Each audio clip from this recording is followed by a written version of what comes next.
Breaking down every game, every day in Major League Baseball. This is the Baseball Betting Show. Here is your host, Greg Peterson.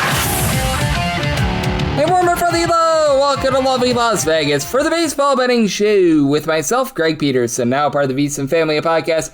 We've got an excellent podcast for you as we're going to be joined in segment number 2 by one of our good friends, Rob Donaldson, who does such great work over at Underdog Fantasy. We have to chat with him about what we're all seeing in these very wild playoff races. Additionally, how we're gauging some of these teams in the National League that have been a little bit up and down. We certainly have a lot of intrigue out there in the American League. We're going to be diving into these games that we've got on Tuesday with him as well. In the final segment, I'm going to get you guys picks and analysis on every game on the betting board for this Baseball Tuesday as we touch them all. If you do have a question, comment, segment idea, what have you for this podcast, you do have one or two ways to fire those in. First one is my Twitter/X timeline at gunit_81. Keep in mind, letters CM, they mean does not matter. So, as per usual, please do send these into the timeline. And the other way is find an Apple Podcast review. If you rate this podcast 5 stars, it is very much appreciated. From there, you're able to fire in whatever you'd like to hear on this podcast via that 5-star review. Well, I did not get in any Twitter/X questions today. We had ourselves a fun day baseball on Monday. Let's take a look back at it, try to find the trends, and try to get to know these teams a little bit better. Games from yesterday is Greg buzzing about. Here is the rowdy recap. Well, if you, like me, had the over in the Red Sox versus Marlins game, this was a little bit less fun. 4-2, the Red Sox get the job done in a game where both teams combined to go 3 of 32 with men in scoring position with 24 men left on base. One of those, if you had the over, good call, wrong result sort of things. Ranger Suarez, 1 run allowed over the course of 5 innings. Brian Bayo gives up 1 run in 2 innings. Eric Miller, Aroldis Chapman, both give you a scoreless inning, and there was just a lot of danger all throughout this game. For Sandy Alcantara, he gets out of there with only 1 run allowed in 7 innings. Josh Eknes gives up a run in an inning. Pete Fairbanks, he allowed a run without getting a single out of the bullpen. He threw 1 strike out of 5 pitches and then was removed. Tyler Zuber from there gives up a run in a 3rd inning. Kate Gibson, pair of outs out of the bullpen, scoreless, but again, wow. Lots and lots of men left on base, and for the Detroit Tigers, that's 5 straight L's for them, 4-1. Rays get the job done here. Drew Rasmussen, 1 run allowed over the course of 6 innings. Kirk Clevenger, Manuel Rodriguez, Brian Baker, all on a scoreless inning, and Framber Valdez, 4 runs 3, which were earned in 6 innings as he was taken deep by Jonathan Aranda, 16th home run of the campaign. Tanner Rainey says fire to the Rainey, 2 shutout innings. Tyler Holden, scoreless inning, but nothing doing for the Tigers as they go 1 of 6 with men in scoring position. The Walker Texas Rangers take it to the Chicago White Sox, 11-2 the final in this one. Jose Urquidy gives up 5 runs over the course of 3 innings. From there, Tyler Schweitzer gives up a pair of runs in his 2 innings of work as going deep off of him, Jake Berger gets his 22nd home run on the campaign, and then Wyatt Langford later on off of Trevor Richards' 15th home run season. Richards, 2 2/3 innings, gives up 3 runs, all of which were earned. Oscar Brisbane, he gives up a run in an inning, and Luano Acuna, that's a position player, out of the bullpen scoreless. Coomer Rocker, 2 runs allowed in 5 2/3 innings. He was rockered by Tristan Peters, 10th home run on the campaign, but from there, Robbie Elstrom, 4 outs out of the bullpen scoreless, and Jordan Montgomery was able to supply 2 shutout innings of his own for the Washington Nationals. They were all over the Colorado Rockies in this one, 13-3 the final. Cade Cavalli, 2 runs allowed in 6 innings, both were solo home runs as you had Willie Castro get his 15th home run season, Ezekiel Tovar his 10th, but from there you had Clayton Beeter, Jake Berger, and Eric Tomlin. I'll give you a scoreless inning, and Ryan Feltner continues to be, felt for a lot of runs, 7 runs, 5 of which were earned in 5 2/3 innings. Juan Mejia gets an out of the bullpen, gives up a run, and then you had 5 runs given up over the course of an inning by Blake Adams in his MLB debut. That's a rude awakening as he was cranked deep in this one by Dallin Lyle, 16th home run on the campaign. And then Troy Johnson, position player. He threw 12 strikes out of 14 pitches and was able to pitch a shutout inning, but way too little, way too late out there. The Angels offense continues to be stuck in neutral. 4-2, the Guardians are able to get the job done here as Parker Messick, not Messi, 1 run allowed over the course of 6 innings. Colin Olderman, Hunter Gaddis both give you a scoreless inning. Kate Smith does give up a run in an inning, but gets his 34th save of the season. And George Clausen, not bad here, 3 runs, 2 of which were in 5 1/3 innings. From there, Blake Wyman gives up a home run to Austin Hedges, 5th home run of the campaign. That was a run given up in an inning. From there, you had Luke Murphy give you a pair of outs out of the bullpen scoreless, and then Sammy Peralta, a pair of scoreless innings, but Angels continue to be the lowest scoring team in all of baseball at home. That was the case once again here for the San Francisco Giants. They get to the Cincinnati Reds here. They were on to a 5-0 win for Chase Burns. 5 runs allowed in 3 2/3 innings. Rafael Devers, 27th home run of the campaign. Sam Moll, 4 outs out of the bullpen scoreless. And then Julian Garcia give you 2 shutout innings. Emilio Pagan, a scoreless inning. And Carson Weisenhunt, 2 2/3 innings scoreless. From there, Jason Foley, 4 outs out of the bullpen scoreless. Javier San Martin, Carson Seymour, Dylan Smith, all on to scoreless inning. And Ryan Walker, 2 2 scoreless innings to Walker. That one to the window for the Cubs. They get this one to the window. 7-0. They're able to take down the Arizona Diamondbacks. Kevin Gausman, 7 shutout innings. Ryan Zefrian, Caleb Theobar from there. Both led to scoreless inning. Merrill Kelly, 3 runs allowed in 5 2/3 innings. You had a pair of home runs given up by Taylor Clark, 2 runs in a third of an inning, as you had Carson Kelly get his 8th home run of the season, Michael Conforto his 12th, and then Dre Jemison, 2 runs allowed in 2 innings. You did get a scoreless inning out of Juan Burgos, but way too little, way too late out there. And for the Seattle Mariners, they are now 2-0 in games coming off of a 17-plus run loss, 9-2. They're able to take down the Philadelphia Phillies, as Zach Wheelan and Dylan Wheeler, he was not wheeling and he was not dealing, as he gives up 4 home runs, 8 runs in total over the course of his 4 innings of work, as Julio Rodriguez was able to get his 20th home run of the season. Cal Raleigh, big dumper. He finally was able to get going. How about home runs number 15, 16, and 17 of the season, all off of Wheeler? Actually, one was off of Chase Shogert. He gave up one of those home runs in his 2 innings of work, as the other Wheeler home run, that was to Colt Young, his 16th home run of the campaign. Alex McFarland, Jose Alvarado, both on his scoreless inning, and then Chase Shogert gives up that whole other home run to Raleigh, 1 run allowed in 2 innings, and Logan Gilbert, 2 runs allowed in 5 innings, does give up home run to JT Realmuto, 9th home run of the season. Serenity Dominguez, the Sir, had 2 shutout innings, and then Gabe Spire and Carlos Vargas, both able to end a scoreless inning. And then you had the Minnesota Twins take it to the Athletics, this by a count of 9-6. Nice window dressing here by the Athletics, putting up a 4 spot in the 9th inning after Zebby Matthews. Very good year for Minnesota. 1 run allowed over the course of 7 innings. Tommy Nance gives up a run in an inning. Yandres Gomez, 4 runs allowed in 2/3 inning, and he's actually been quite good for the Twins. Andrew Morris comes and gets a final out of the game to be able to get the save, and Jeffrey Springs gets sprung once again. 4 runs allowed in 4 2/3 innings. Gets taken deep by Ryan Kreidler, 6th home run of the campaign. Hayden Junger, 3 runs allowed in 2/3 inning. You had Drew Rom come in for a scoreless inning, and then 2 2/3 innings from Cade Morris. He gives up 2 runs along the way, and then I do have to have this up by midnight Pacific, 3 o'clock a.m. Eastern, and I thought we were going to get a resolution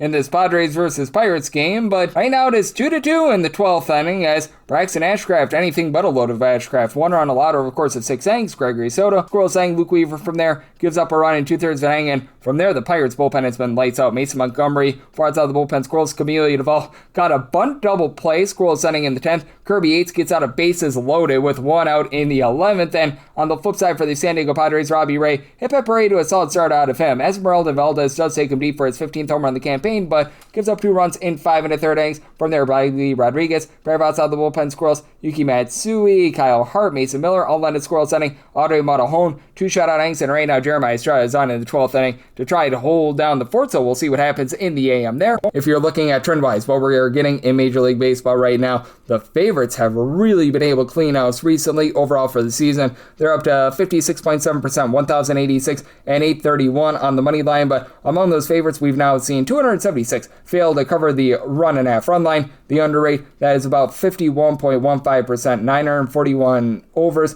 984 unders, and if Matt serves me correct, we're up to about 46 pushes along the way as well. Last 30 days in Major League Baseball, under rate darn near 54%, 181 unders, 212 unders, and 10 pushes along the way. Favorites on the money line hitting at 59+%, 233 and 161. Among those favorites, we have seen 71 fail to cover the run line, and over the last 7 days, favorites 71.8%, 61 and 24 on the money line, but among those favorites, 17 failed to cover the run line, and then 53 unders, 36 overs, and a push along the way. So over 59% to the under. That's where we're seeing in baseball right now, and that's where we're all getting trend-wise. Coming up next, let's chat it up with our good friend Rob Donaldson over there at Underdog Fantasy, right here on the Baseball Betting Show with myself, Greg Peterson, now a part of the VSiN Family Podcast.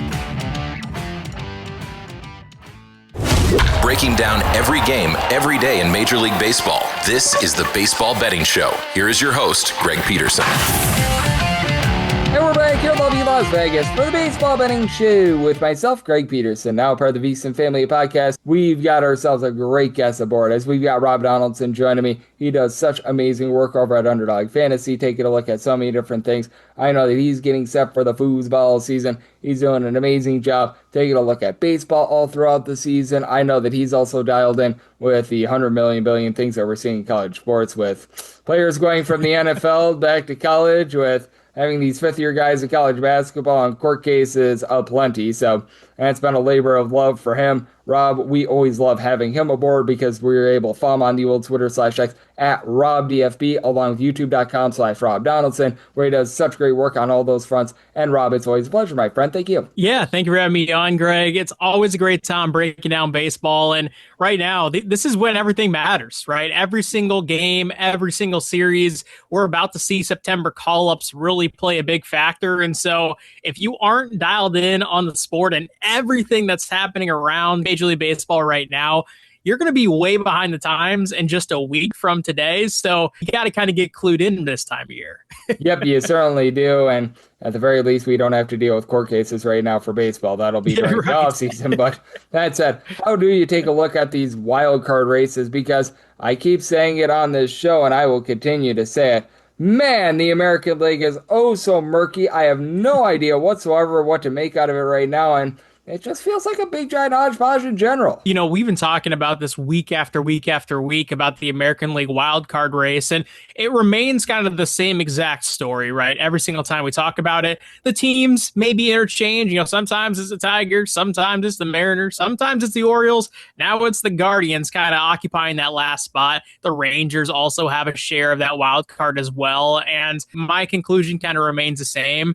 There are just so many irrelevantly bad teams in that bubble that it doesn't really matter, in my opinion, who kind of breaks into that mix. I would say the most dangerous of the teams, and I've been saying this for a while now, the Texas Rangers, because of who they can throw at you in terms of, you know, their mound. But outside of that, I think it's just a lot of straggling teams that ultimately are scrappy, but not really relevant in the grand scheme of everything. Yep, it is going to be so interesting to see what happens moving forward with some of these teams. And I do think that we've got ourselves a lot of fun moving forward with that. And what else I think is going to be so interesting is taking a look at the National League, because we do have relevant teams out there. The Arizona Diamondbacks and the San Diego Padres are right now duking it out. The Cardinals are still within a little bit of shouting distance as well. And what do you make out of the National League side of things, where you've got a Diamondbacks team that's in all sorts of disarray with the Ketel Marte Parte situation, but they still have been able to play some okay baseball, and you've got a lot of teams that are jockeying for those playoff positions, and a Phillies team that has been playing some good baseball recently themselves. You kind of nailed it with the National League picture of there's a lot of really relevant teams. When you look at the wild card races that are going on, whether you're picking out the St. Louis Cardinals, the Miami Marlins, the Diamondbacks, the Padres, the Phillies, obviously the Cubs have a great deal of separation relative to those other teams, but we just rattled off 5 teams jockeying for 2 spots, and I do think all 5 of those teams are very decent baseball teams. Now, obviously, we saw this past week Cardinals Philadelphia series, and even going to the Red series for the Cardinals, that they have some shortcomings that are just major disqualifiers for kind of the long-term picture. They don't have the pitching in terms of the back end of games to really iron everything out. What their starting rotation is kind of setting up for them. They've also thrown Hunter Dobbins on the IL. They've also thrown Andre Palante on the IL. And, you know, they've done really well at kind of mitigating injuries, but those are 2 major bone skull crushing ones if you're talking about a chance to get back in the mix. So it really boils down to Miami, Arizona, San Diego, and Philadelphia. And if you're telling me which of those 2 teams is going to kind of like break through the mold, I'm definitely going to be siding with the teams that are already in that spot, San Diego and Philadelphia, personally. Yep, and they have been able to play some good baseball. And with San Diego, offense was so bad prior to the All-Star break. Quite good ever since the All-Star break. And how about if we do take a look at that game for Tuesday involving they and the Pittsburgh Pirates with Paul Skeens on the mound? And right now for the Pirates, slim underdogs, right around about minus 105, even money, and the Padres about minus 115 at a total of 7.5. Want to get your thoughts here, because I do think Michael King is doing for a little bit of regression. He hasn't been getting the same strikeouts as in the past, and the overall numbers this year, if you look at the fielding independence, the strikeout numbers, what have you, for Paul Skeens are good, but man, this does not look like the Paul Skeens that we all know and love, and the Pirates can't buy a win when he's on the mound. I've made a lot of money over the last 2 months here fading Paul Skeens starts, because people still see that name and books still see that name, and the over-under for that game is 7.5. I get it. If Paul Skeens was dealing like he should, and to your point, Michael King, he's carrying an ERA that kind of, you know, helps that line get to where it's at. It just kind of feels like we're still seeing an overpriced number. every single time Paul Skeens takes the hill. And you alluded to it as well, Greg. Fernando Tatis, Jackson Merrill, Manny Machado, those three were terrible pre-All-Star break. Now, there's a legitimate case that three of those three guys are top 20 hitters in all of the sport. Fernando Tatis might be the best hitter in all of the sport if we're looking over kind of a 2-week span. And so if the nucleus of your lineup is not only just red hot right now, but also kind of living up to a standard that we also kind of expected them to already perform to, ultimately, you got to buy them as the real deal. I think Paul Skeens is going to be in serious trouble again tomorrow because he's kind of regressed into Aaron Nola in this season. And, when we're looking at the other side, I agree. I think the Pirates can get after Michael King early. Give me that over through the first 5 frames and give me that over through the full game. I love both of those options in that game. Oh, I am right there with you. Fading Paul Skeens is something that I'm going to look to do moving forward until I see something a little bit different. Even though they won his last start, that wasn't because Paul Skeens pitched very well. That's because the bullpen came up huge. And if you squint your eyes and you tilt your head, the Royals are not dead for a playoff spot. I can't believe I'm saying that, but they're really not. They're on the road against the Blue Jays. Max Scherzer has looked better recently. The overall season numbers are awful. Seth Lugo's not a guy that's going to get a lot of strikeouts. There's our 2 bottom offenses with a total of 8.5, but we've got 2 aging veteran pitchers out there as well. How do you take a look at this one with the Blue Jays about a -115 to -125 favorite? You brought it up. The Royals, they've won 8 straight games, Greg. And ultimately, when you look at this team, you kind of wonder, okay, well, one, is it sustainable? And you kind of look down what they have on paper. And this was a team that coming into the year, honestly, with how many high upside guys that they had, and just kind of the mixture of obviously the Bobby Witts of the world, Vinny Pasquantinos, guys that you kind of already expect that inherent production from. There was a lot of real fun talks about the Royals in the offseason being a legitimate force. And over the last few weeks, we have seen Jack Caglione. If the Royals don't penny up somehow to get this guy extended, he looks incredible. And he is that centerpiece where he is protecting Bobby Witt. Bobby Witt's freeing up. Connor Jensen swinging the bat well. Salvador Perez is stealing bases. We got a lot of high vibes going on in the Royals dugout. I'm kind of a believer in this, at least this offense being a really nice force. And so Max Scherzer, I love Max Scherzer in terms of, what he's done for his career. And he has actually looked a lot better coming off the IL. He's limiting hard contact, getting out of some pinches here and there. But ultimately, that defense for the Jays has been really, really bad. It's not helping Max. And Max ultimately doesn't have that sharp stuff that he normally does. Give me the Royals through the first 5 innings on kind of alternate run lines. I tend to think that they're going to get after him early and put some serious numbers up in those first 5 innings. Yep, and it feels like everyone out there in the AL Central is still a contender at this point, which makes it so entertaining as we've got the Tigers and the Rays going at it on Tuesday as well. Jackson Jobe is a bit of an underdog to Ian Seymour with a total of 7.5, and I want to get your thoughts here because low-key, the Tigers since the All-Star break have really been able to get it going. The Rays have been a solid offense. Want to get your thoughts here because with Jobe, we've seen him issue a lot of walks. We've seen him be really good. We've also seen him be really awful. And Ian Seymour seems like an all-over-the-place guy as well, where we could get a wide range of results in this game. The Tigers, it's kind of funny to look back on, but I think almost like a week and a half, not even 2 weeks ago, they were occupying a wild card spot, Greg. It was kind of incredible. Then they ripped off a 2-8 win-loss stretch, and now they're 3.5 games back out of the wild card, and it kind of feels like, what is this team? And even I think the funniest part about the Tigers is because they play in Comerica, that's definitely a factor, but also they can really mash righties. Their run differential, Greg, when you look at the entire AL picture, every single team, at least in the AL wildcard race, everybody is -50, -60, -187 if you're the A's in terms of run differential.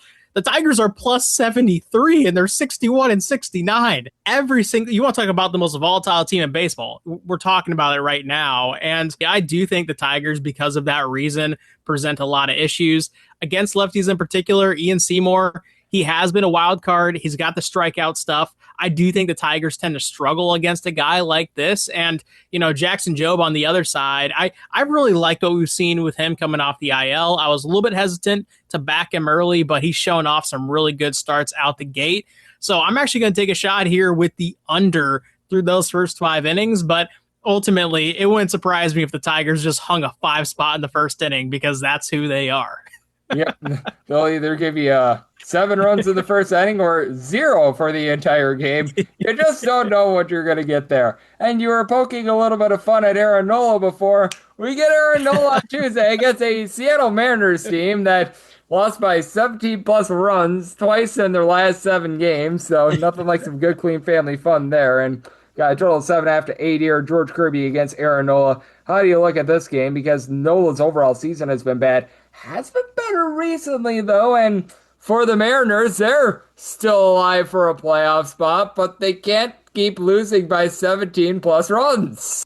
Yeah, I think he kind of nailed it there. And if you want to talk about 2 teams that had a very exciting weekend series, the Phillies capped off their Sunday by erasing a 4-0 deficit with 2 outs in the 9th inning with a 2-run walk-off. They had that run line.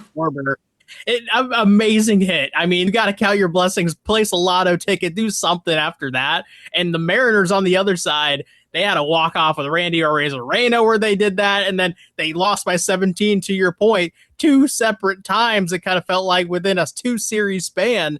And that just kind of speaks to, one, how good the Phillies offense can be in spurts, and also how all over the place the Mariners have been every single season for it feels like a decade. And when you're talking about this series in particular, I tend to kind of lean into that. Hey, you know, both teams are vying for playoff spots to improve their standings within those playoff spots that they already hold. If you're talking about the Phillies, I tend to think both pitchers have the ability to get shelled on any given night because of how often they attack the zone with kind of the non-elite level stuff that we see. And so go ahead and give me the over in this game through the full game. In particular, I think the Phillies bullpen might be a little bit cooked here. And ultimately, I think that we could get that over that we're seeing of a flat 8. We could get that through the first 5 or 6 innings here, Greg.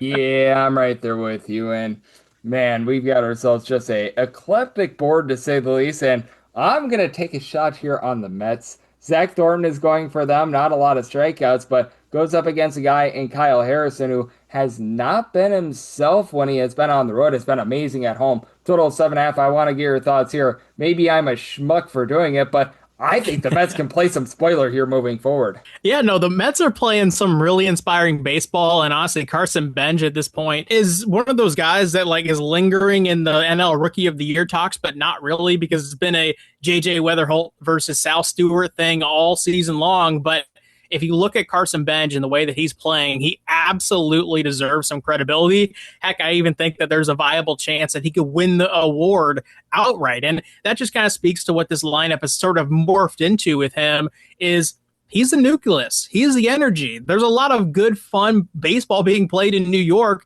Yeah, it's not really relevant to the kind of the season at large, but this has turned into a building for the future kind of season, and they've been doing it on the backs of guys like a Zach Thornton, on the backs of a guy like a Nolan McLean, on the backs of Carson Bench, AJ Ewing, a lot of the young guys that are getting involved and really contributing. And we're getting that here, you know, after the Brewers had a very interesting series. They started in Milwaukee. They go out to Williamsport on Sunday Night Baseball. Now they're on the road in New York in kind of that sleepy type of game where it doesn't matter for the Mets. They're having fun. They're playing good baseball, but every single one of these games matters for the Brewers with kind of hold on to that NL Central picture. And so I do think that a plus 140, plus 130 that we're seeing the Mets, I'm right there with you. Sign me up on the money line. That's going to be a definite bet there for me. With the New York Mets, ever since Juan Soto's been out of the fold, they've actually played some relatively solid baseball. So it's been wild to take a look at that, to say the least. And we've got a wild board in general. All 30 teams are in action.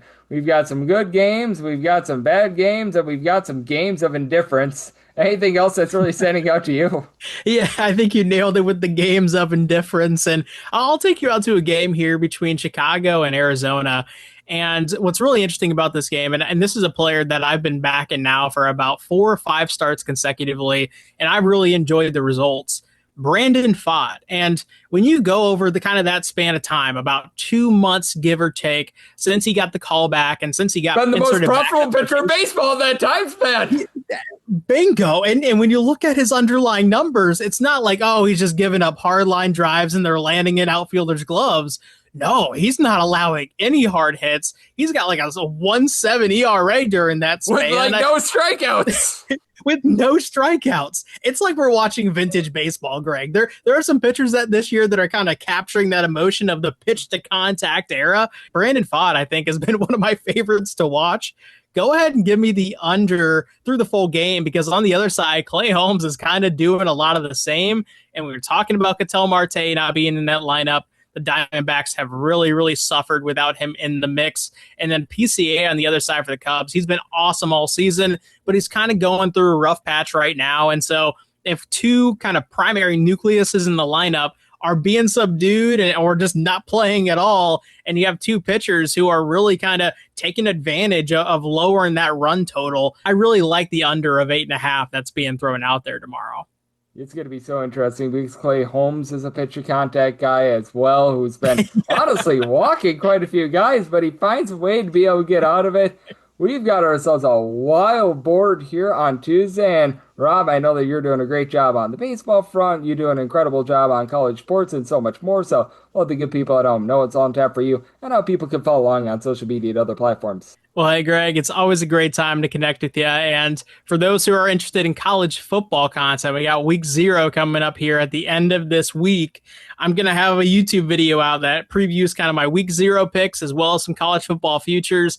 That's something to be looking out for on my YouTube channel, which is just my name, Rob Donaldson. And for Major League Baseball, Twitter/X at RobDFB. But as always, Greg, I appreciate having me on, man. The only thing I must do is that I just can't get behind calling it week 0. It makes it sound like whose line is it anyway, Right. where everything's made up and the points don't matter. These are very meaningful games, just as Florida State from a few years ago.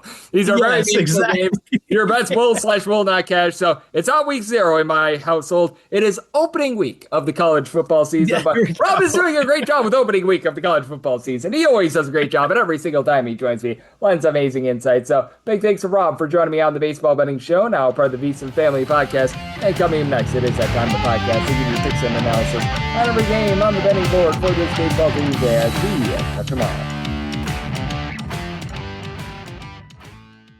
Breaking down every game, every day in Major League Baseball. This is the Baseball Betting Show. Here is your host, Greg Peterson.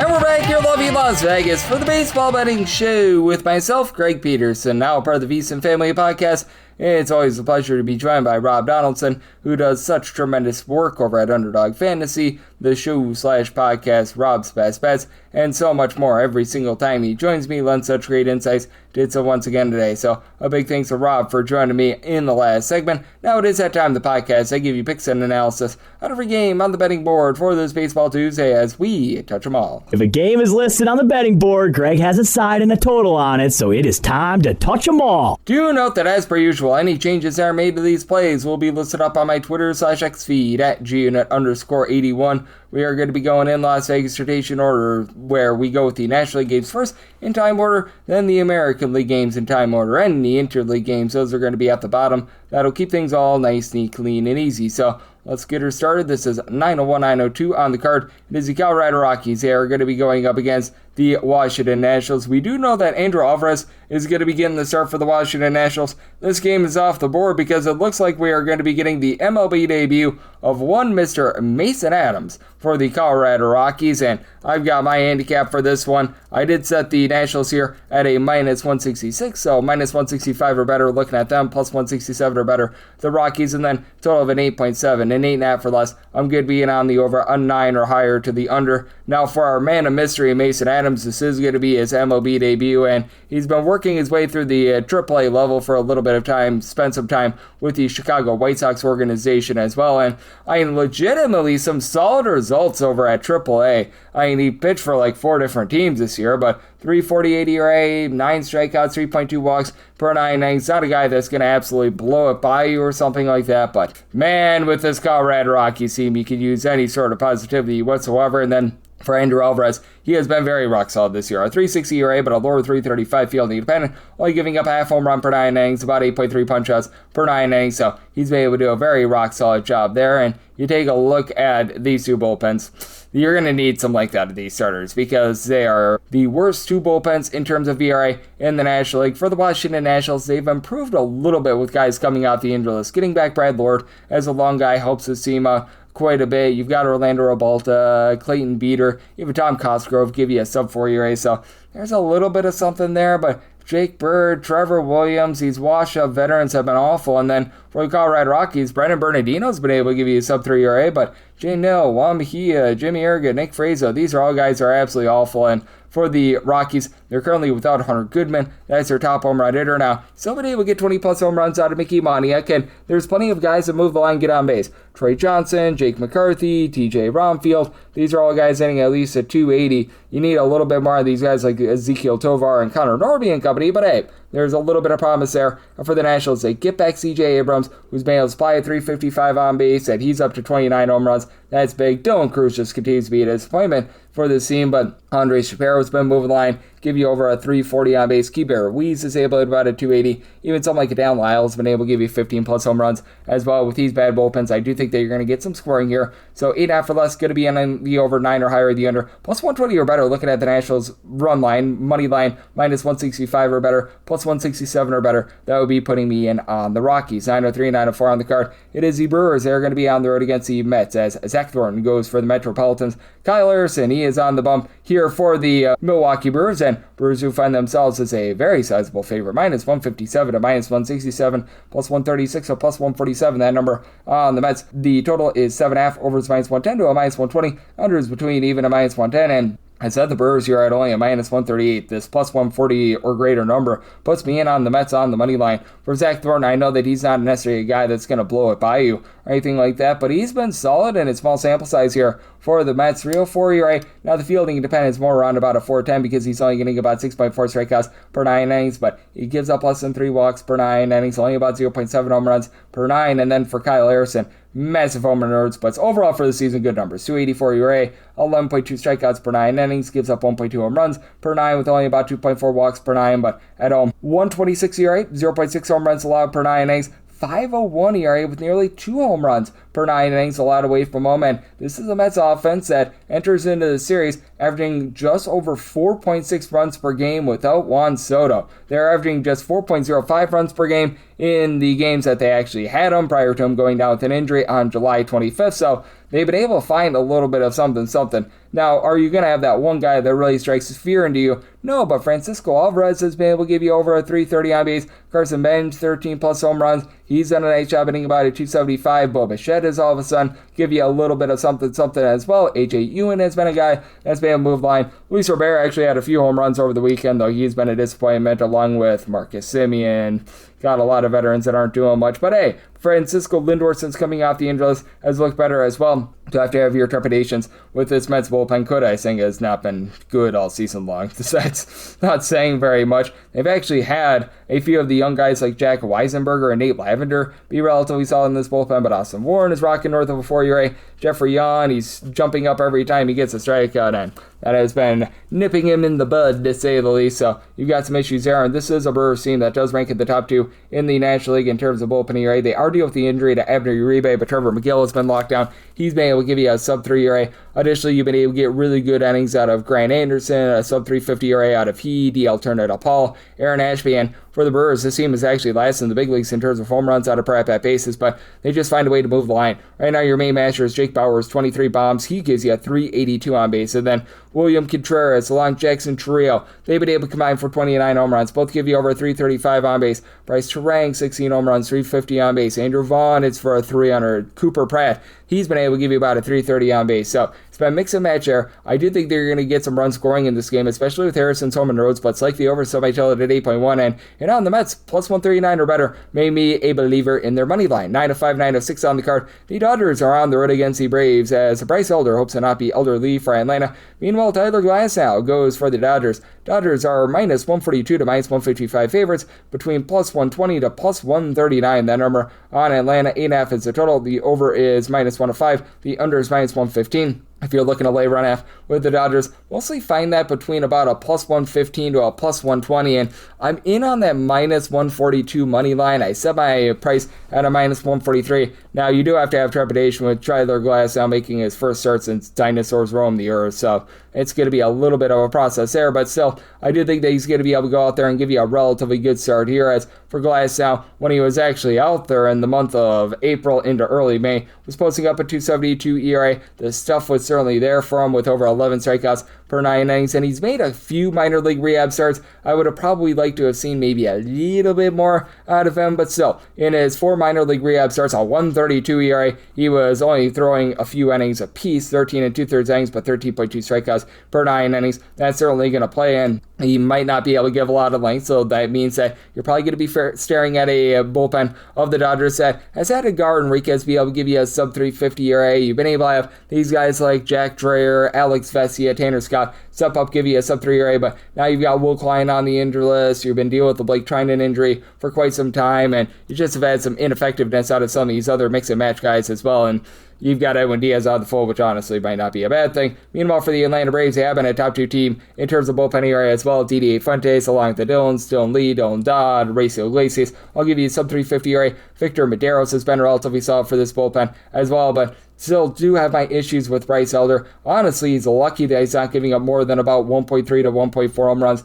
per 9 innings because he just really doesn't get a lot of swing and miss. Only about 7.4 strikeouts per 9 innings. Now, he does an okay job in terms of not hurting himself, fewer than 3 walks per 9 innings, but you look at like the Baseball Savant page, he has been giving up a lot of hard contact, has pitched better at home, 3.42 home ERA, 4.93 away from home, and at home he's giving up closer to about 1.2 home runs per 9 innings, and for the Braves, they have fallen on some tougher times with regards to their offense, but this is still a top 9 team in terms of run creation, and you got to expect that Ronald Acuna Jr. is going to give you a bit more moving forward. Matt Olson has been able to give you 35 plus home runs, and then you've got a trio of guys between 20 and 21 home runs this season. Ozzy, Albies, along with Michael Harris and Drake Baldwin, about a 350 on base. You don't have a ton of walks with this team, but you do have quite a few guys that do it for relatively good averages. And then for the LA Dodgers, they lead the league in terms of run creation away from home with over 5.5 runs per game, which is more than a full run per game more than they actually score at home. Obviously, you've got Shohei Ohtani giving you the 30-plus home runs, over a 385 on base, and when it comes to your other main managers, you've had Andy Paez, along with Max Muncy, be able to give you 20-plus home runs apiece, and Freddie Freeman hitting for some good average, up to a 375 on base, 15 home runs. Kyle Tucker, it's been a miserable season for him. He might be turning things around just a little bit after being in an almighty slump, and they could use a little bit more out of Teoscar Hernandez, Tommy Edman, but I mean, this is just an absolutely stacked lineup right now, and I do think that for the Dodgers, they do a nice job of getting the Elder, and that's a big reason why I'm going to be in on the over, and I don't think that you necessarily get a ton of length out of Glass. Now, set my total at 8.7, and minus 142 or better puts me in on the Dodgers on the money line.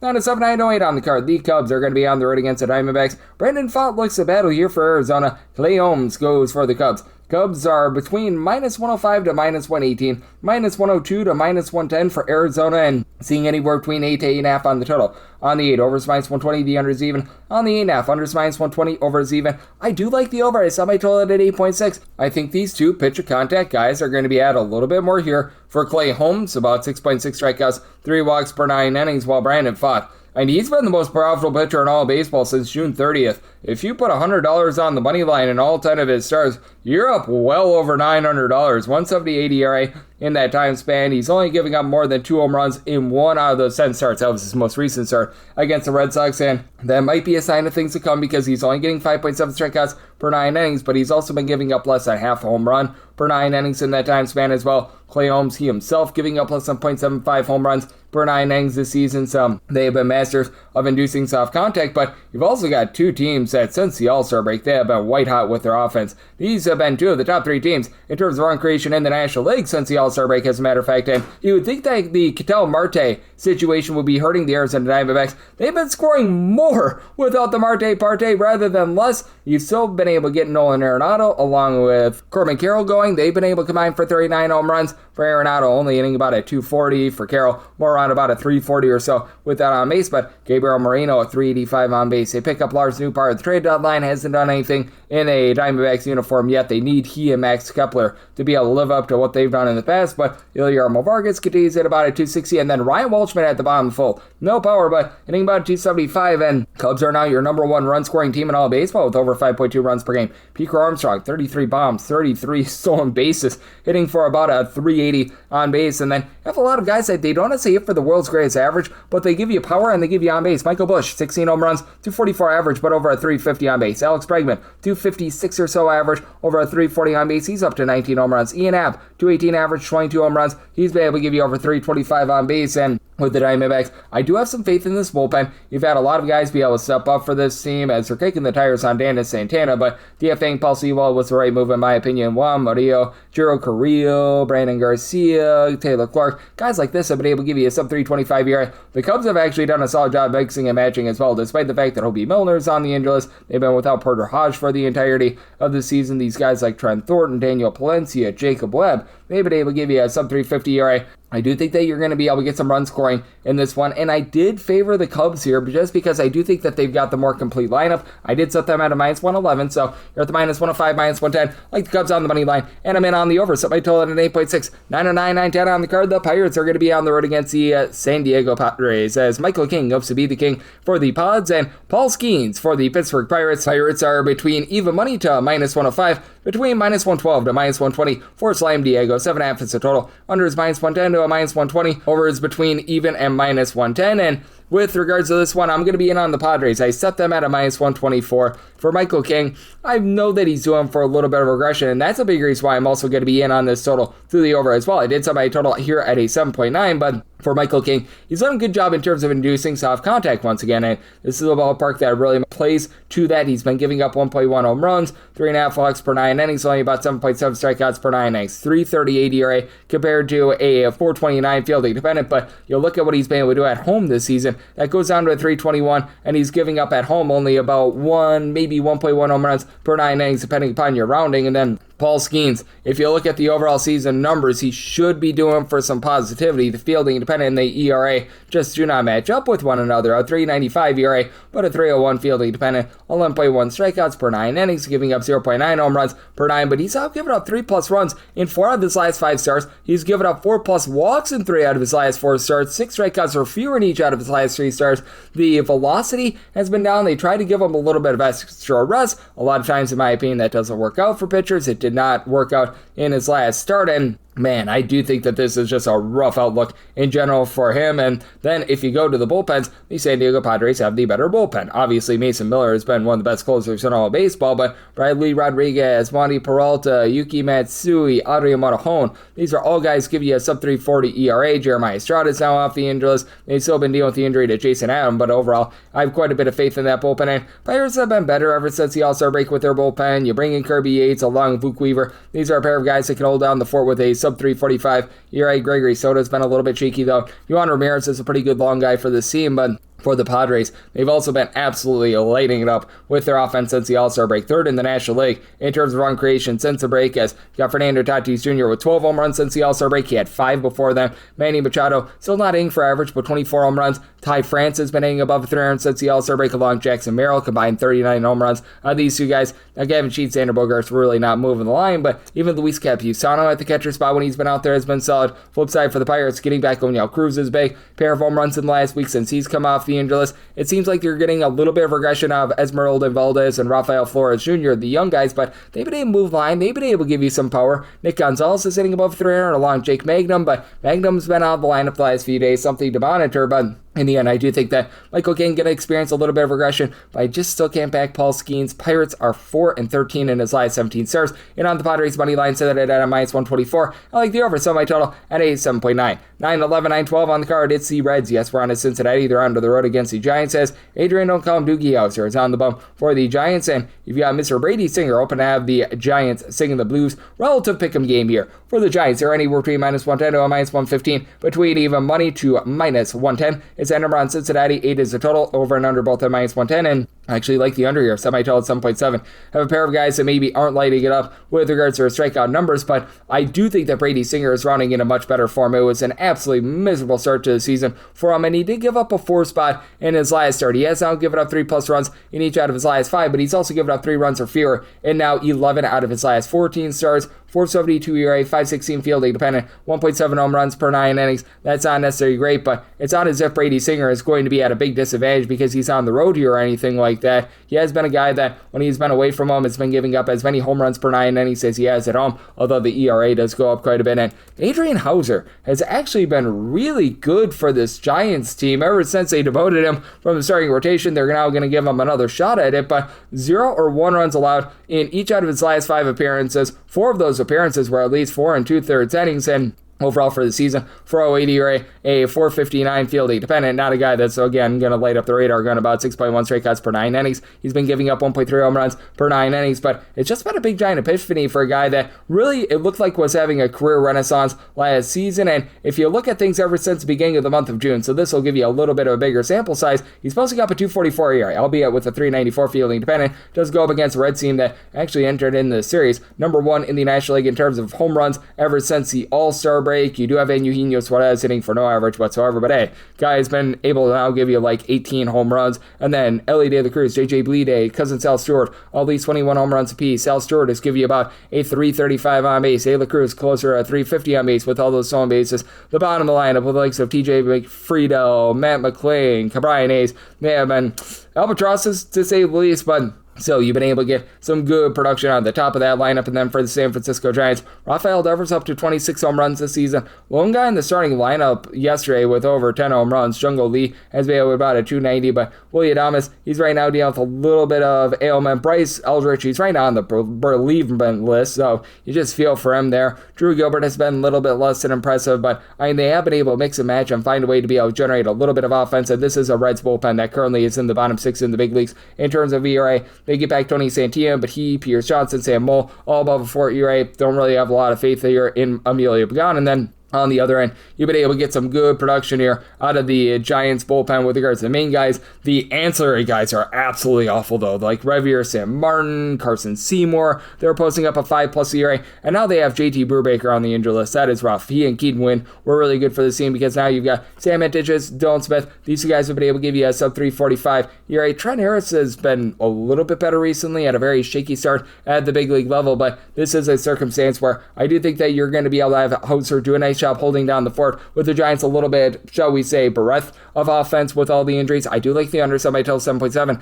And the Giants money line, I set that at a -118, 913, 914 on the card. It is the Rays. They're going to be on the road against the Tigers. Jackson Jobe goes for the Tigers. Ian Seymour for the Tampa Bay Rays. And the Rays do find themselves as a favorite here between a -126 to a -135, plus 108 to a plus 120 is that number on Detroit with a total of 7.5. Over is -120. The under is even, and I'm going to be in on this over. I did set my total here at an 8.4. For the Tigers, post All-Star break, they have been averaging over 5 runs per game, a top 5 offense in all of baseball. And you've got a Tampa Bay Rays team that's averaging about 4.7 runs per game away from home. That's a top 8 mark in all of baseball for the Tigers. Things have very much gone a little bit barren for them. That sweep against the Royals, less than savory to say the least, but still have a lot of guys that are moving line, getting on base. Kevin McGonigal, A.O. Lee are a pair of guys hitting above a 275. Dylan Dingler, he's been able to match with 24 home runs, hitting about a 255. Now, they've had a few guys be in and out of the lineup, and for Spencer Torkelson, would like to see him hit better than a 220, but he's up to 20+ home runs as well. Max Clark has a young gun,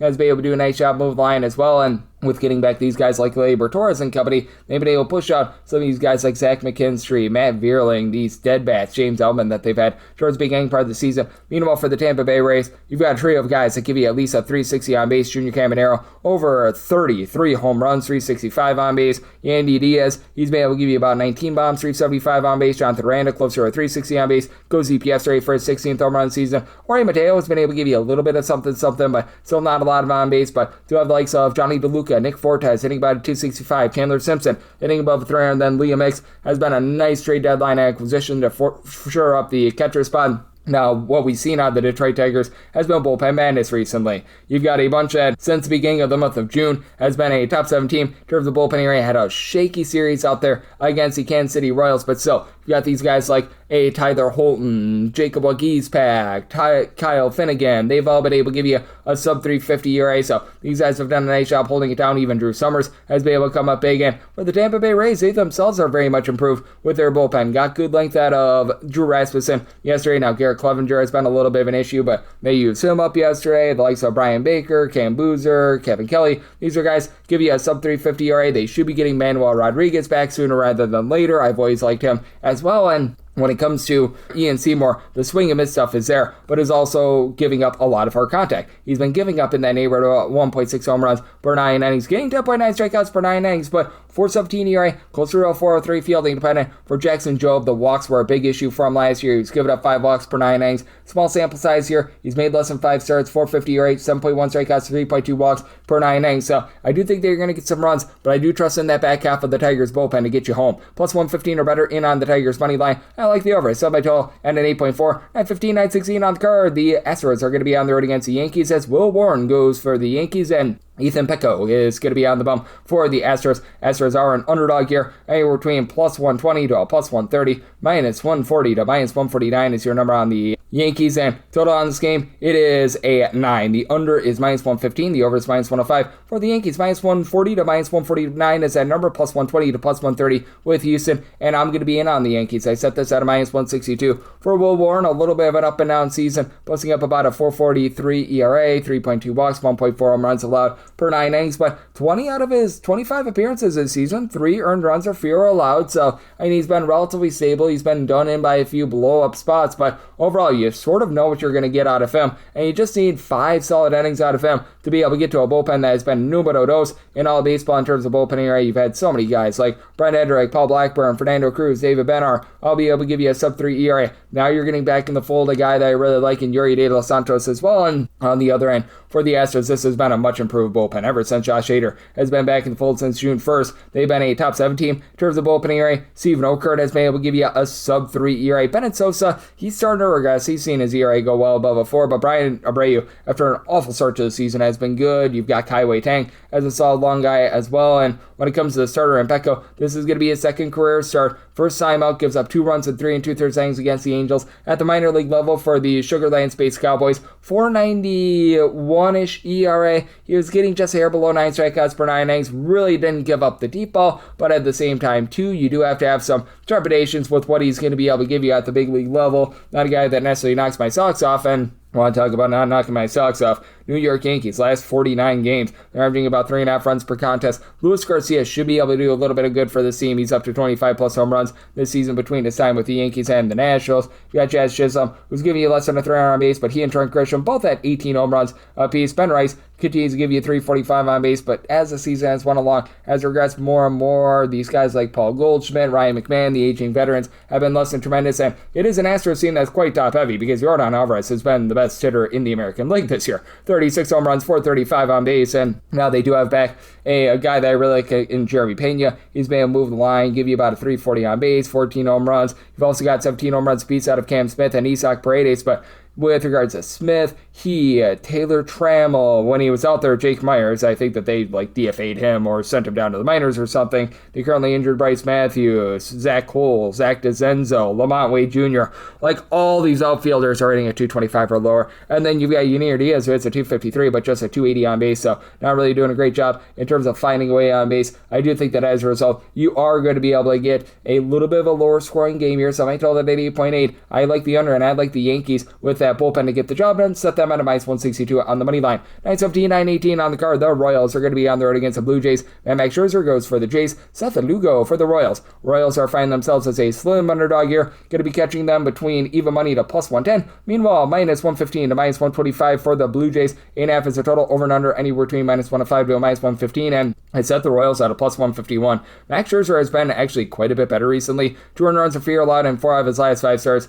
Now, I still have a lot of question mark with him. He's a guy that's hovering right around about 40 years old. It's not getting the same strikeout stuff that he had way back in the day, as right now he's posting up an ERA of a 7.40, 6.53 fielding dependent, 2.4 home runs, 4 walks allowed per 9 innings, but not like Seth Lugo slaying the world on fire. 6.9 strikeouts per 9 innings, 4.71 ERA. Now, the 408 fielding dependent points towards positivity, but At home, 3.98 ERA, 0.7 home runs allowed per 9 innings. That doubles to 1.4 home runs allowed per 9 innings. Away from home, 5.63 ERA, and he's backed up by far the worst bullpen here for the Royals. It's been a little bit better with Nate Pearson being able to pick it up for this team. He's been able to give you a sub-350 ERA, and then when Daniel Lynch has been in the bullpen, he's been solid. They've now utilized him as an opener, so that causes a little bit of strain there. Steven Cruz has been able to give you a few okay innings, but a lot of these mix-and-match guys just have not been able to step up. Jose Cuas, shout out to him. He's actually been halfway okay for this bullpen, but Alex Lang is posting up well above a 5 ERA. You just have not been able to get good innings out of John Schreiber's at like a 3.80 ERA. Lucas Ursic has been a big giant disappointment. The list goes on. And for the Royals, this team just doesn't hit the same when they're away from home rather than at home. They actually average more than a full run per game at home rather than away from home. That really sparked their winning streak. About 3.6 runs per game away from home, 4.7 runs per game at home. You do have Carter Jensen along with Salvador Perez, both giving you 16 plus home runs, but both guys less than a 310 on base. Jack Aguileone is up to 22 home runs, and he's been rock solid. He's now been able to give you about a 330 on base. You know what you're getting out of Bobby Witt Jr. 35 stolen bags, 365 on base. He's been able to do a nice job, but then these guys like an Isaac Collins have just not been able to give you a whole heck of a lot. Nick Lofton, no power there whatsoever. Miguel Garcia, he's been injured all season long. And on the other side, you've got a Blue Jays team that they themselves have been a bottom 5 team in terms of run creation. Only one guy on the roster with over 12 home runs, Kazuma Okamoto. But now you've got, don't call his name, Alexander Kirk healthy, and he's been able to do a nice job moving the line when he's been out there, as he's up to over a 275 average along with Ernie Clement. Now you're dealing with a Vlad Jr. injury, but he's got 7 home runs this year. He hasn't really done a lot for you. Nathan Lukes, Jesus Sanchez, they're both hitting about a 260 for the bunch. You've been able to get a little bit of mix and match out of these younger guys, like a Brett Bateman has been able to hit a 300. Charles McAdoo has a little bit of upside, and for the Blue Jays, they're in the top half of the big leagues in terms of bullpen ERA. 2 very dominant relievers, and Tyler Rogers along with Louis Varland, both of these guys supplying a sub 185 ERA, and then Mason Flaherty has been able to improve as the season has run along. Braden Fisher has been reliable. Spencer Miles, nice long guy with about a 3 ERA. Now, when you get into more of these mix and match guys towards the bottom, like an Adam Macko, that's not necessarily been amazing. Lazaro Estrada, yeah, you've got some question marks there. Brandon Little, but I do think that for Max Scherzer, he's starting to round into form. I think that he's still going to give up his runs. I like the over, so I told 9.1, but for the Blue Jays, willing to lay up to a minus 150 on that money line. The Royals, less than 33% win percentage away from home entering the series. 919, 920 on the card. The Rangers are going to be on the road against the White Sox. Anthony Kay says okay to another start, and one Mr. Jacob deGrom is on the bump for the Rangers. This is a relative pick'em game here with the Rangers. Find them anywhere between minus 104 to a minus 120. Meanwhile, between minus 108 to plus 102 on the White Sox. So White Sox becoming a slim dog. 8 is the total. Under is minus 120. Over is even. And I do like the over. I set my total at an 8.3. For Jacob deGrom, he has been giving up about 1.2 to 1.3 home runs per 9 innings. He was dealing with that injury scare earlier in the month when he went up against the Los Angeles Angels, but he proved that he was just fine after he went out there in his last start and punched out 10 6-shutout innings against the Washington Nationals, only allowed 1 hit in that span. And Anthony Kay, more than okay recently. In all 9 of his starts since the beginning of the month of July, 300 runs or fewer, but might be doing for some regression. 396 ERA, 464 fielding dependent, 3.2 walks, 7.4 strikeouts per 9 innings. Recognize that this is a Rangers team that overall for the season has been in the bottom 8 in terms of run creation, but now you've got Corey Seager back, and since he's returned off the injury list, he's been hitting darn near 300 for this team with a little bit of pop. So you'll love to be able to see that. Jock Peterson, 20 plus home runs, 330 on base. He's been a little bit iffy recently along with Wyatt Langford, but you've got a guy in Ezekiel Duran who's hitting about a 270. Brandon Nimmo's moved line with a 260 average, and he's been able to give you a double figure amount of homers. And the young infielder Cody Freeman has been able to darn near 300 as well. For the White Sox, they continue to be a top 10 team in terms of run creation as well. Trio of guys, Miguel Vargas, Montaka Murakami, Colson Montgomery, who have all been able to give you at least 23 home runs this season.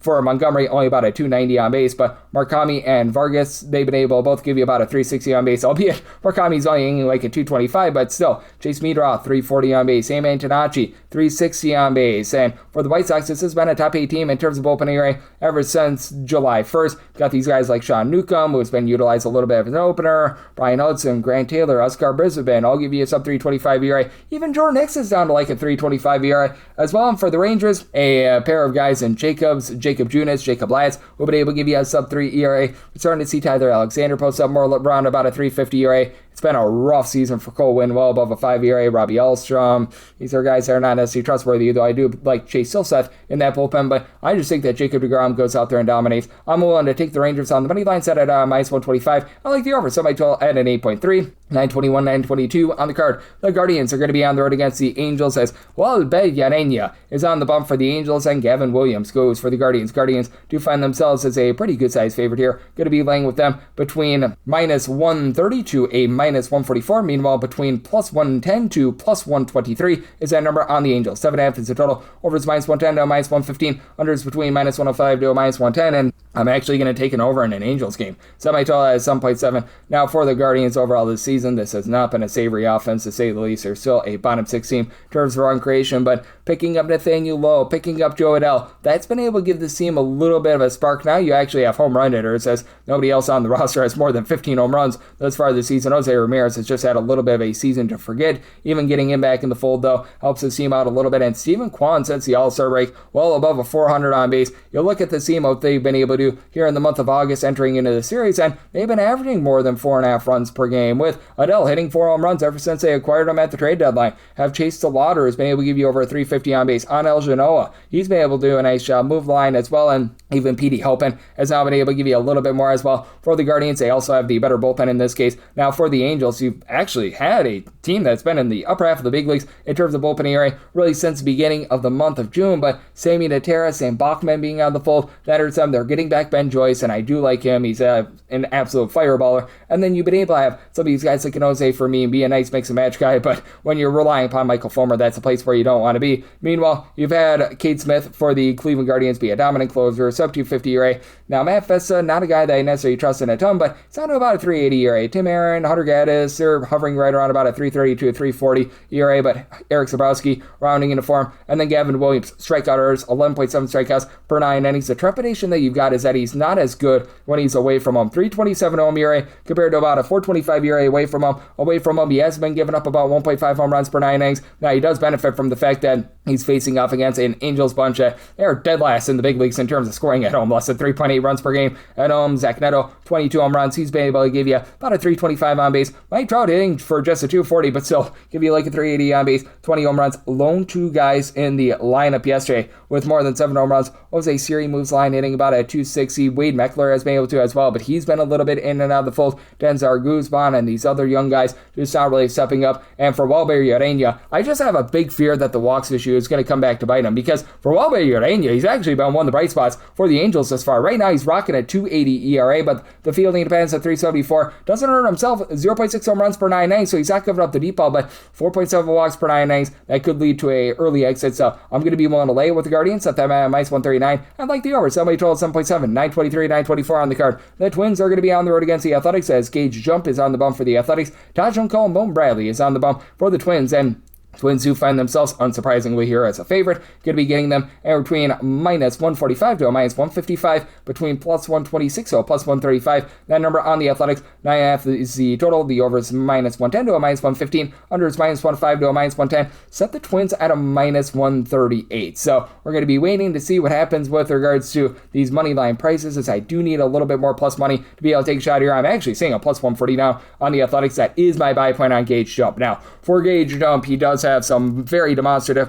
home and road splits, but I do think that we're going to see some positivity for him. He's been better than the 4.83 ERA would indicate. He's only giving up 1 home run, and he's getting 9.7 strikeouts per 9 innings. The fielding dependent is right around about a 394. Again, just like so many of these Sacramento A's pitchers, just not the same guy when he's at home. 602 home ERA compared to a 349 ERA away from him, but even at home, he's hardly giving up more than a home run per 9 innings. And for Taj Bradley, he's giving up closer to about 1.2 home runs per 9 innings, a 390 ERA compared to a 398 fielding dependent, because he's also giving up 4 walks per 9 innings. Now, his strikeout stuff is really good as well. He's been able to get 10.1 strikeouts per 9 innings for Bradley when he has been away from him. ERA does go up to a 426, and he's been allowing closer to about 1.3 home runs per 9 innings when he's away away from them. Now for the Athletics, this is a bruised and battered lineup right now. Shea Langoliers, along with Tyler Soderstrom and Nick Kurtz all being out of the fold. That leaves you with Zach Aloff as your top home run hitter at 14 home runs. But you do have guys that are able to get on base, as you've got Henry Bolte, Jeff McNeil, even Tommy White, all entering in the series, hitting at least a 258. You've been able to get a little bit of something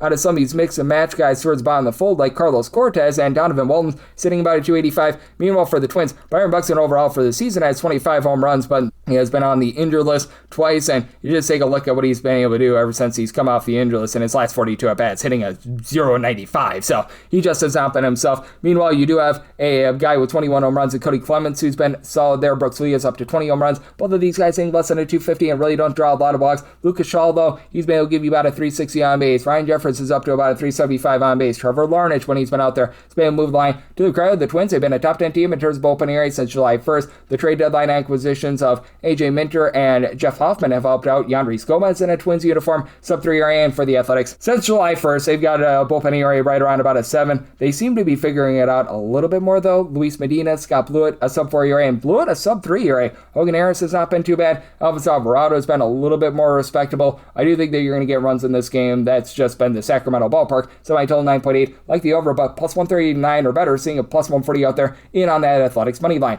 925, 926 on the card. The Marlins are going to be playing us the Red Sox. Peyton Tolley hopes to not pay the Tolley as he goes for Boston. Right now it's listed as to be determined for the Miami Marlins, so this game is off the board, but I do have my handicap. For the Red Sox, I have them at minus 150, so want to go up to a minus 149 there, plus 151 or better. The Marlins, and then set a 12 and 8.2, 8 or less, going to be in on the over, 8.5 or higher, the under. For the Red Sox, they actually lead the big leagues in terms of run creation since the All-Star break. Now, they left like 100 million billion men on base. Both teams did yesterday. Holy crud. That was absolutely insane. But, I mean, for the Red Sox, this team has really been able to rock and roll. It's not just Wilson Contreras, who's been the main guy, 23 plus home runs, over a 390 on base, but now you've got Weiler, Abreu, Cedon Rafael, top 10 home run hitters in the American League since the All-Star break. Caleb Durbin, over the last 60 or so days, has been hitting above a 280. Mickey Gasper had like a pair or a trio of home runs last week. He's been cooking for the team, up to a 345 on base. Masataka Yoshida, a little bit more of a platoon guy, but 350 on base. You've had Nick Sogard be able to step up. So, I mean, 1 through 9 is really starting to hit for this team, aside from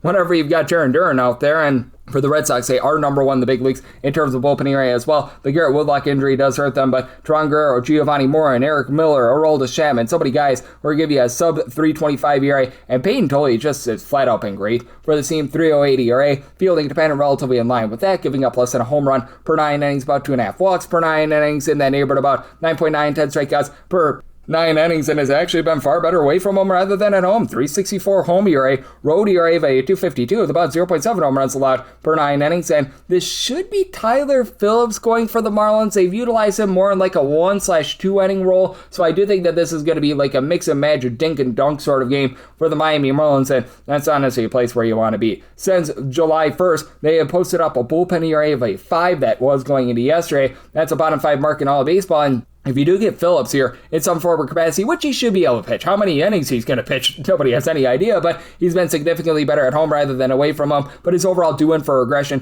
367 ERA, well, about a 454 fielding dependent, about 1.2 home runs allowed per 9 innings, only getting in that neighborhood about 7 strikeouts per 9 innings, but when he has been at home this year, 214 ERA, and he's only giving up about 0.8 home runs per 9 innings, and have a Marlins team that really has been bereft of power here recently. As you trade away Leah, makes at the trade deadline, Roberto Hernandez, he's been able to supply the team with 19 home runs, and then you do have a quartet of guys who have been able to give you at least 18 stolen bases, as you've gotten that out of Esteury Ruiz, Otto Lopez, Xavier Edwards, and Jacob Marcy. Marcy really doesn't hit for a lot of average, but still 331 on base. You've had Otto Lopez hit above a 300. They get back Kyle Sowers. That's a nice bat for this team. You need Owen Casey to be able to pick it up a little bit, but I do think that as a result, you're going to have the Red Sox do a lot of heavy lifting here. At a plus 110 or better, I'd also be looking at the Red Sox on the run line. Probably going to be taking more of a money line. Set them at a minus 150, so we'll go up to minus 149 there. Plus 151 or better. Looking at the fish, and then 8 or less in on the over, 8.5 or higher. The under, 927, 928 on the card. It's the Orioles. They're going to be on the road against the St. Louis Cardinals, as Matthew Liberatore is on the bump for the Cardinals. Chris Bassett has the hook, line, and sinker for the Orioles. We're not finding any openers on this game, but I've got my handicap. Set the Cardinals at a minus 128. Willing to go up to minus 127 there, plus 129 or better. The Orioles, and then a total of an 8.9 is where I landed on. 8.5 or less